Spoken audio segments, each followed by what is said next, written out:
A military coup has caused political disarray in one of the most Western-aligned and stable countries in an otherwise volatile region of Africa.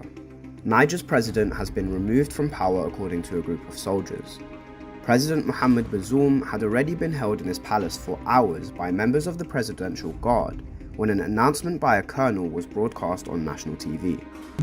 26 juillet 2023, nous, forces de défense et de sécurité, réunis au sein du Conseil national pour la sauvegarde de la patrie, CNSP, avons décidé de mettre fin au régime que vous connaissez.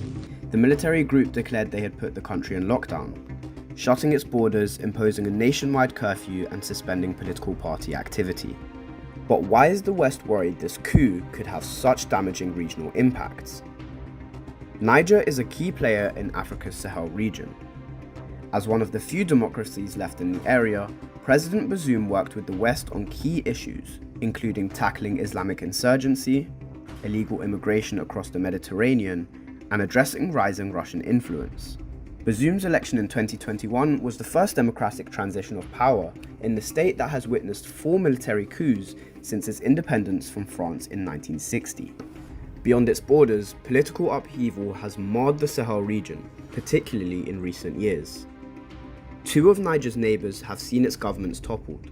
Mali's army seized power in 2020 and staged another coup a year later, toppling the transitional regime, while Burkina Faso's military removed its government in 2022.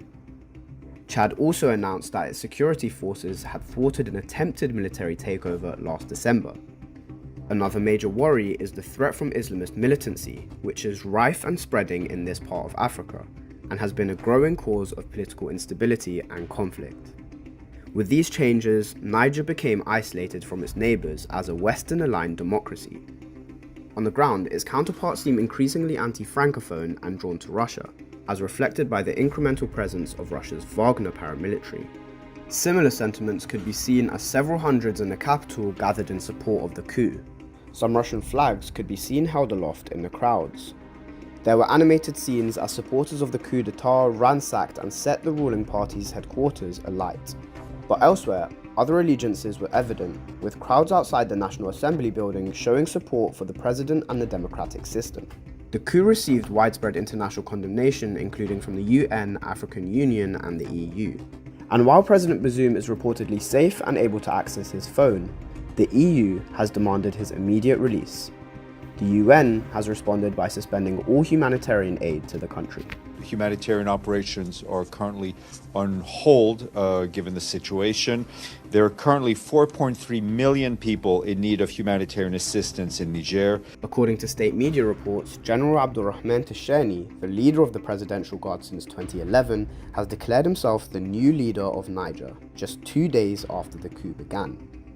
Speaking in a televised address, the general said he took over because of insecurity, economic woes, and corruption. This is reportedly the 7th coup in the West and Central Africa regions since 2020. From Mali in the west to Sudan in the east, the situation in Niger could leave a band of African countries now run by military regimes. The coup could create waves of tension and volatility in an already unstable region, preyed on by Islamic insurgency and tempted by the prospect of Russian allegiance.